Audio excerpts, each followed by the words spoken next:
परमेश्वर, हम इस शांत रात में दिन भर की थकान और उलझनों के बाद आपके चरणों में आते हैं।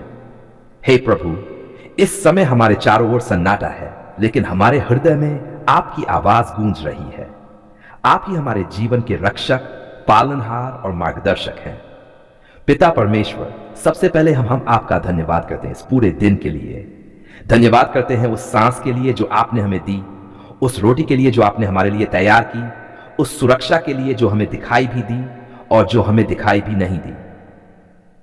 प्रभु, कितनी बार आपने हमें दुर्घटनाओं से बचाया, कितनी बार आपने हमें बुराई से अलग रखा, कितनी बार आपने हमें गलत रास्तों से मोड़ा और हमें पता भी नहीं चला। आज की रात हम ये स्वीकार करते हैं कि अगर आप हमारे साथ न होते तो हम एक कदम भी सुरक्षित न चल पाते।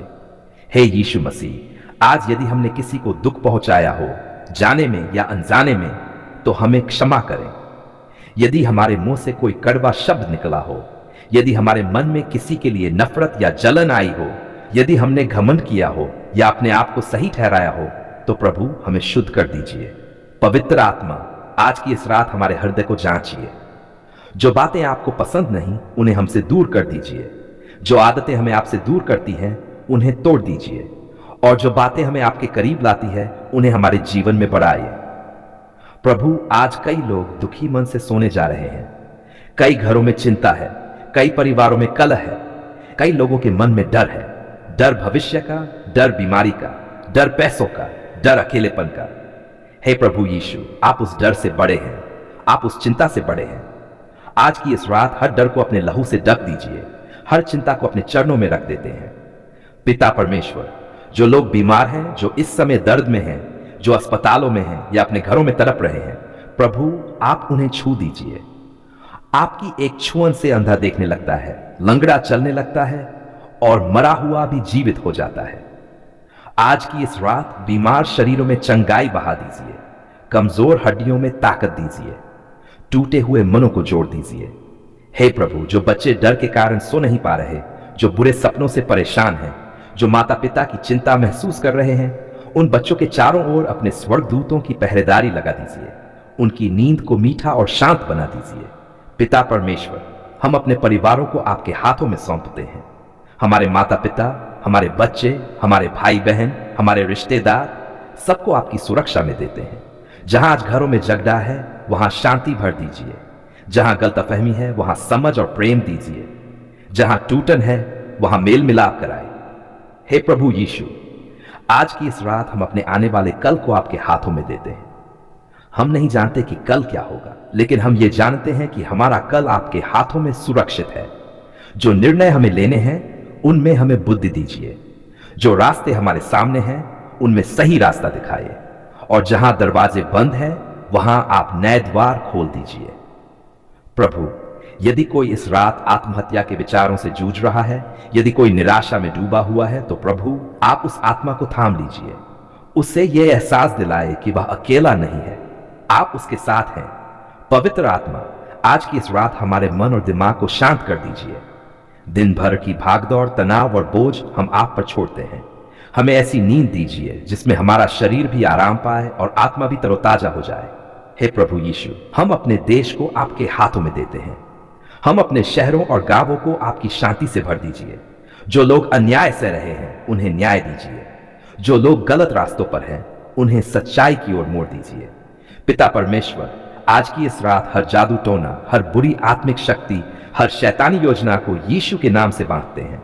हम घोषणा करते हैं कि हमारा घर, हमारा मन और हमारी नींद यीशु के लहू से सुरक्षित है।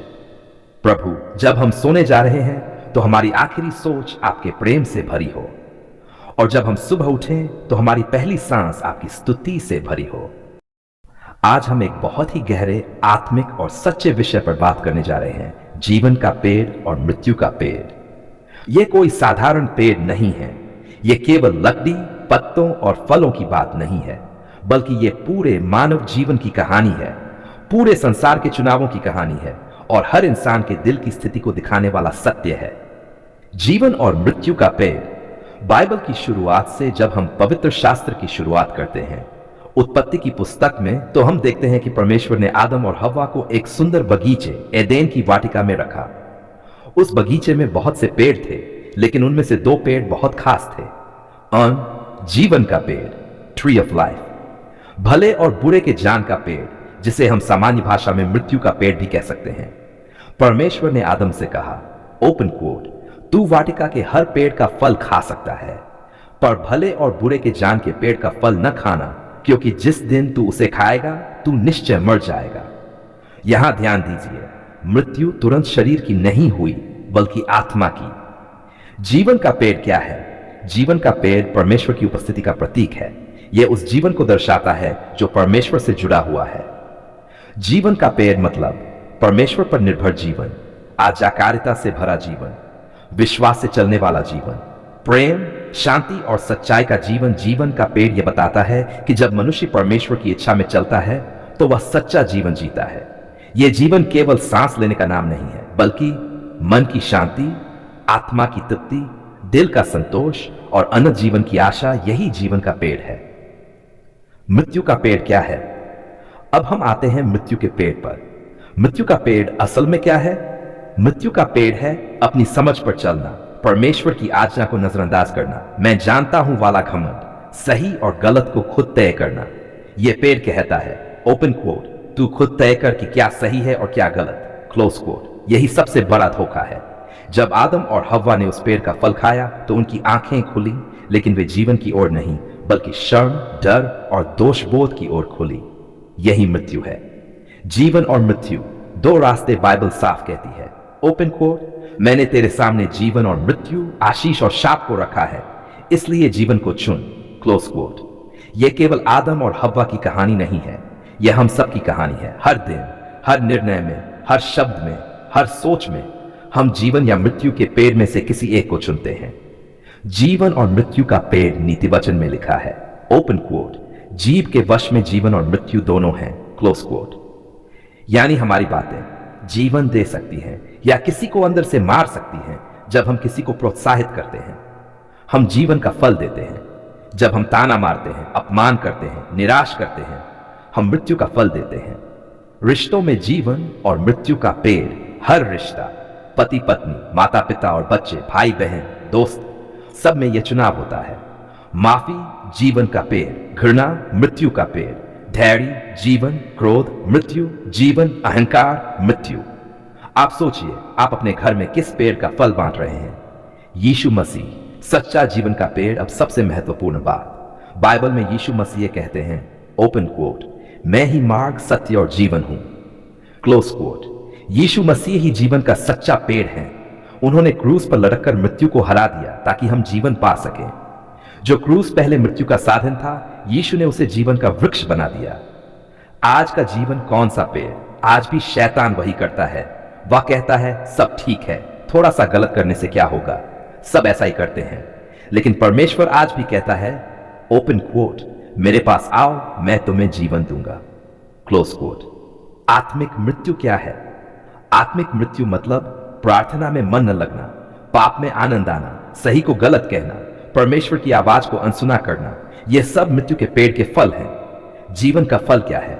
गलातियों में लिखा है, प्रेम, आनंद, शांति, धीरज, कृपा, भलाई, विश्वास, नम्रता, संयम। ये जीवन के पेड़ के फल हैं। आज का प्रश्न, आज परमेश्वर आपसे एक ही सवाल पूछता है, ओपन कोट, तू किस पेड़ का फल खाना चाहता है, क्लोज कोट।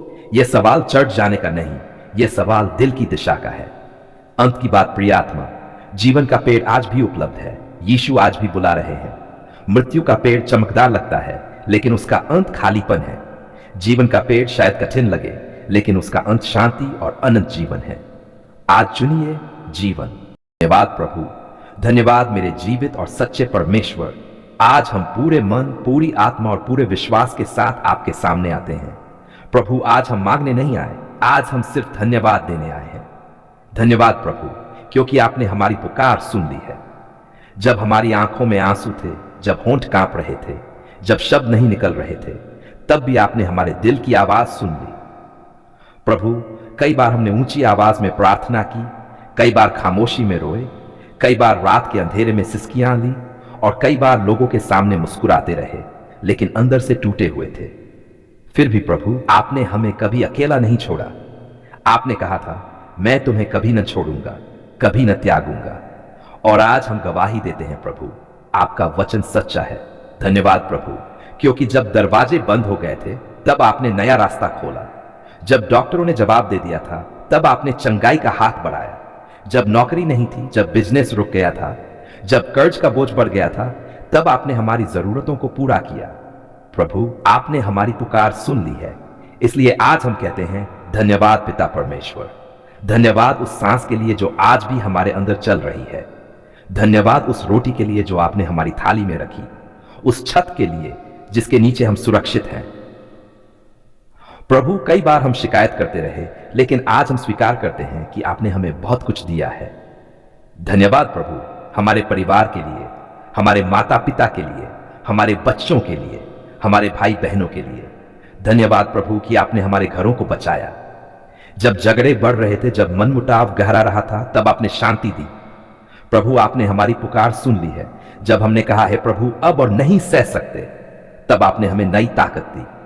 आज हम कहते हैं प्रभु, जो बीमार थे उन्हें आपने छू लिया, जो टूटे हुए थे उन्हें आपने जोड़ दिया, जो निराश थे उन्हें आपने आशा दी।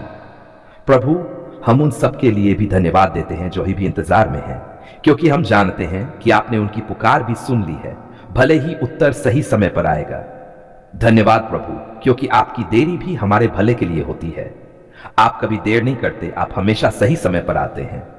प्रभु, आज हम खुले दिल से कहते हैं, हमें क्षमा करें हमारी कमजोरियों के लिए, हमारे गलत फैसलों के लिए, हमारे अविश्वास के लिए। लेकिन धन्यवाद प्रभु, क्योंकि आपने हमें कभी ठुकराया नहीं, आपने हमेशा हमें गले लगाया। आपका धन्यवाद उस क्रूस के लिए जहां आपने हमारे लिए अपना जीवन दे दिया। आपके लहू के द्वारा हमें चंगाई मिली, हमें मुक्ति मिली, हमें नया जीवन मिला। धन्यवाद प्रभु कि आज भी आपका नाम लेने में सामर्थ्य है। आज भी आपकी उपस्थिति हमारे दिलों को शांति देती है। प्रभु, आज जो ये प्रार्थना सुन रहा है, जो इसे पढ़ रहा है, जो इसे विश्वास के साथ बोल रहा है, उसकी हर पुकार आपने सुन ली है, उसके आंसू आपने देख लिए हैं, उसकी रातों की बेचैनी आपके सामने खुली किताब है। इसलिए आज हम सब मिलकर कहते हैं धन्यवाद प्रभु, आपने हमारी पुकार सुन ली है।